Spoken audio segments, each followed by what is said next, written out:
Bonjour, bonjour tout le monde. Alors, je ne serai pas très long ce matin. Déjà, bonjour à tous ceux qui se sont connectés aussi rapidement et bonjour à ceux qui vont se connecter plus tard pour suivre la vidéo, bien évidemment. Alors, j'ai appris ce matin avec consternation, excusez-moi, je suis pas fan du gros français, le décès, n'est-ce pas, de monsieur Paul-Éric Kingué. Vous connaissez tous nos divergences du point de vue politique.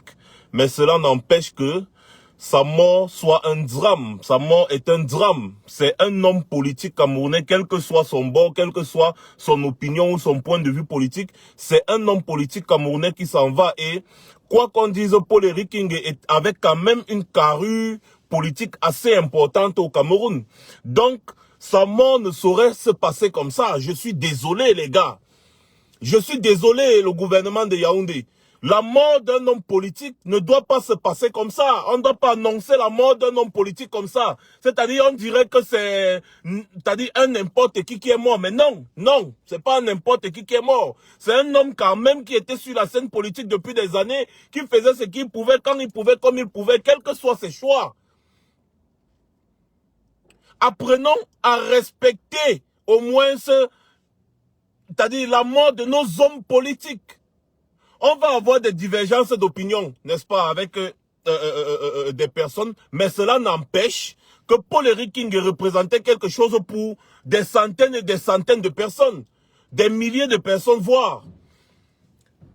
On annonce la mort d'un homme politique, surtout quelqu'un qui a été présent sur la scène politique ces dernières années, d'une certaine façon, avec un peu de grandeur. Un communiqué officiel. Que fout le ministre de la Communication pour nous expliquer comment est-ce qu'il est mort? On entend à gauche, il est mort à l'hôpital général ou c'est à l'hôpital à garnison militaire. Il est mort à la garnison militaire. D'accord, il est mort de quoi? Le certificat déjà de mort doit déjà être établi, ou alors le docteur qui a annoncé le décès doit déjà normalement donner un rapport à sa hiérarchie, qui est le ministère du ministre de la Santé, pardon, qui va faire un rapport au ministre de la Communication, qui va communiquer sur le décès de cet homme politique. C'est comme ça que ça se passe. On ne va pas dire, ah, un homme politique comme ça, là, il est mort. Selon vos règles, il était maire en plus. Il y a des règles dans la vie à respecter. Même si c'est ton adversaire, il y a des règles à respecter. Ce pays me dépasse. On ne parle pas de secret médical. On dit toujours de quoi est-ce que quelqu'un est mort. Le secret médical, ça veut dire quoi? On dit Paul-Éric Kingué serait décédé des suites de maladies comme ça là. Ça, c'est une communication gouvernementale qui doit nous informer d'abord sur les circonstances de sa mort. J'apprends avec consternation que il serait mort du Covid-19. Ça m'a semblé un peu louche parce que voilà quelqu'un qui était sur place. Voilà quelqu'un qui était sur place et son commentaire était relayé par le TGV de l'info. Alors, le climat est lourd. Je vous lis ça rapidement hein, et c'est ça qui m'a mis la puce à l'oreille. Le climat est lourd. Celui qui présidait encore aux destinées de la commune de Njombe-Pendja a tiré sa révérence pour l'éternité dans la nuit de dimanche à lundi. Son état de santé, c'était compliqué. Son état de santé, c'était compliqué. C'est bien. C'est du côté de la garnison militaire qu'il rendra définitivement son tablier. Ok. Sur place, ce matin, l'un de ses adjoints me fait savoir que sa dépouille, partie de Douala jusqu'au niveau de Mbanga, fera chemin retour afin d'éviter un scandale face à l'émotion qui règne sur place. D'accord. Le corps est quitté de la garnison militaire pour retourner à Banga. En ce temps, certaines langues disent que c'est le Covid qui l'aurait tué. Nous connaissons normalement comment est-ce qu'on traite les cadavres du Covid. Quand quelqu'un est mort du Covid, normalement le gouvernement ne renvoie pas le corps comme ça. Donc ça ne peut pas être le Covid. À part si le gouvernement accepte qu'il est irresponsable. Donc le cadavre de Pek arrive en Banga et puis ça rebouche chemin. Pourquoi? On ne sait pas. Quelles sont les circonstances de sa mort? Qu'est-ce que nous sommes? Il est déjà quelle heure? Il est déjà quelle heure? Il est déjà quelle heure? Il est déjà 8h44 ici, là. Il est quelle heure là-bas au pays?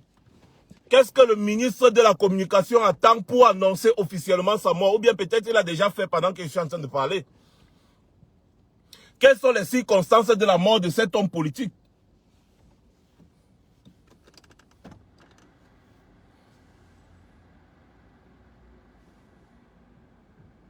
Nous devons apprendre à faire poser des questions. Des questions doivent être posées. C'est comme ça là, nous devons respecter la mémoire des hommes politiques. Des gens qui ont joué un rôle sur la scène politique dans notre pays. Des questions doivent être posées. Nous devons avoir des réponses. Nous devons exiger des réponses sur les circonstances de sa mort. Je vais vous dire qu'il y en a qui parlent de poison et d'empoisonnement. Il faut éclaircir tout ça. Voilà pourquoi j'appelle toutes les personnes qui étaient proches de Paul-Éric Kingé, les jours qui précédaient sa mort, à nous contacter. Dites-nous ce qui s'est passé, comment il se sentait, il y avait quoi. Nous allons mener notre enquête pour savoir ce qui se passe. N'oubliez pas que Paul-Éric Kingé traitait des affaires avec les barons de Yaoundé et il connaissait beaucoup de choses. Donc sa mort peut aussi être quelque chose de compliqué. Oui, c'est pour ça qu'on dit qu'il faut une enquête autour de sa mort. Moi, je n'étais pas au courant qu'il était malade. C'est un homme public. Quand il est malade, on doit annoncer que non, il est malade, il est dans tel hôpital, ça ne va pas tout. Une enquête doit être ouverte autour de sa mort pour essayer d'établir les faits, savoir ce qu'il a tué. Il est mort de quoi? Et l'enquête ne doit pas seulement être gouvernementale. Voilà pourquoi j'interpelle encore les proches de Paul-Éric Kingé. Venez vers nous. Donnez-nous les informations. Ses positions. Qu'est-ce qu'il faisait? Il souffrait de quoi? On veut savoir.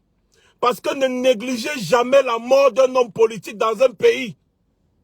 Ne négligez jamais, même si c'est des morts naturelles, hein, on doit d'abord savoir de quoi il est mort jusqu'à établir que c'est une mort naturelle. Ne négligez jamais la mort d'un homme politique dans un pays. Nous avons appris ça parce que nous sommes à l'étranger. Ici, là où nous sommes, on ne néglige pas la mort d'un homme politique. On ne néglige pas.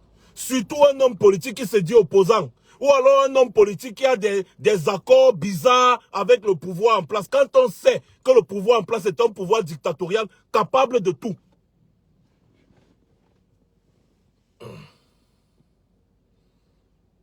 Merci beaucoup Mireille Teka. Kawala a été testé positif au Covid, mais pour personne ne sait. On ne sait pas ce qui s'est passé autour. On va dire que Paul-Éric Kingé a insulté Maurice Kamto.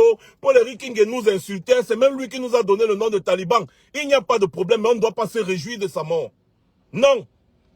Au contraire, on doit poser une question. On doit poser des questions. On doit chercher à savoir ce qui s'est passé. Ça peut être un règlement de compte. Ça peut être beaucoup de choses. Donc, on doit se poser des questions parce que c'était un homme public.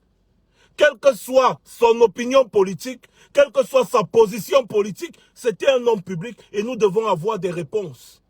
Parce que c'est un peu flou ce qui se passe autour de la mort de ce monsieur. La mort d'un homme comme Paul-Éric Kingé, dans un pays comme le Cameroun, ne doit pas se passer comme je suis en train de voir là.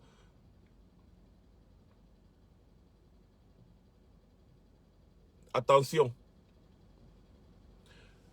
Je dis bien, il y a des divergences de langue. Depuis que j'essaie de me renseigner, je n'arrive toujours pas à comprendre comment est-ce qu'il est mort. Il souffrait de quoi et depuis quand?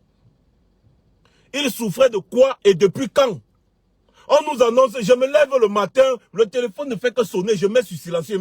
Je me lève le matin, je vois les messages. Oh, Péké mort. Je dis, mais Péké mort, il souffrait de quoi? Péké mort, il souffrait de quoi? Il était maire de Djombe Penja, d'accord, il était maire de Djombe Penja, il a des adjoints. Ils doivent nous dire qu'est-ce qui s'est passé, quel Covid-19. Il a été testé positif au Covid-19 quand? Quand il a été testé positif au Covid-19, quelles sont les mesures qui ont été prises pour sa santé? Les gars, dans un pays qui se respecte, dans un pays où les populations respectent les gens, On ne doit pas. Il y a Estelle, ceux qui veut intervenir. Estelle Nyankam. Oh, excusez-moi. Oh, autant que je n'ai pas autorisé quelqu'un je n'ai pas autorisé à prendre quelqu'un dans mon live. Si quelqu'un veut intervenir, parce que je vois quelqu'un veut intervenir, il faut tourner la caméra. Il faut mettre la caméra sur le sens latéral. Activer la rotation de l'écran. Pour ceux qui ont l'iPhone, normalement, ça doit roter automatiquement. Pour ceux qui veulent intervenir, mon direct se passe comme ça, là, avec le téléphone sur le sens latéral. Donc, comme je vois déjà, on voit les demandes. Donc, Facebook a déjà rétabli les demandes. D'accord. Donc, attendez un peu, j'essaye de voir si ça peut passer. Excusez-moi, hein, c'est le chauffage de la voiture.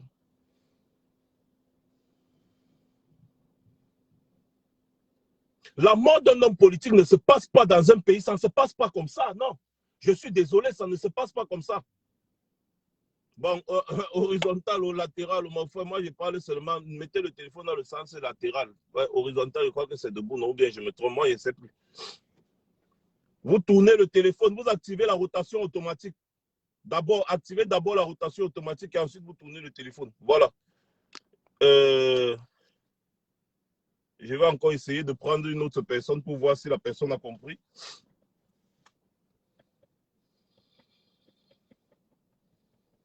Nous devons savoir ce qui s'est passé. Il est mort du Covid. On doit nous présenter son test Covid. Il a fait le test du Covid quand? Nous devons poser des questions à ses proches.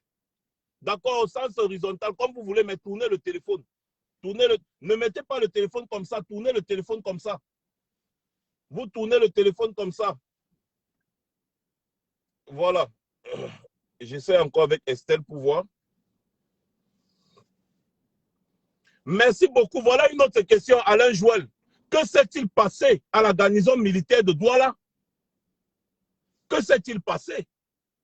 Le corps était en train de partir à Djombe Penja. Est-ce qu'on a déjà fait l'autopsie? Est-ce qu'on a déjà fait l'autopsie? D'accord, si on a déjà fait l'autopsie, tant mieux. On doit nous dire ce qui s'est passé autour de sa mort. C'est tout ce que moi je veux savoir. Qu'est-ce qui s'est passé autour de sa mort? Paul-Éric King est mort de quoi? Que tous les proches, que tous ses proches nous contactent, qu'ils nous disent comment il se sentait, qu'est-ce qui s'est passé. S'il a fait le test du Covid, c'était quand? Et ça s'est passé comment? Il a fait combien de temps à l'hôpital? Il souffrait de quoi? On veut savoir. Et ces questions doivent avoir des réponses. Je vous reviendrai ce soir. Passez une bonne journée.